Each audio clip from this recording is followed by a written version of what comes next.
This message is one of the letters of Apostle Paul to the Galatian Christians. Paul was a man sent by God Himself and Christ to preach about the truth of the gospel of God to different nations.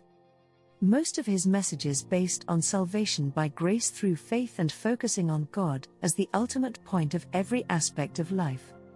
The message in Galatians 1:10 came at a time when the Galatian Christians were being tossed by false teachings and twisted doctrines. Legalistic Jews wanted to discredit Paul and the true teachings of God that he preached. They wanted the people of Galatia to believe that Paul's teachings were only meant to please the people and not to bring them into true salvation. They taught the Galatians that for them to be saved, they had to follow all the laws of Moses. Paul was not pleased with these since what he preached was true and the Galatian believers were being misled. In his letter, Paul challenged the Galatians to question themselves if what he preached to them was for the sake of God or for the sake of man. True Christianity involves standing by the truth and sticking to it regardless of the opposition that may arise against us.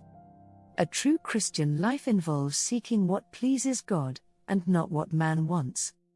Paul uses his example to explain to the Galatians that if he was still trying to please men as he used to, then he would be far from being a true servant of God.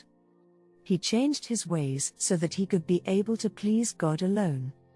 All Christians who have received salvation by grace through faith should be servants of God, and not servants of men.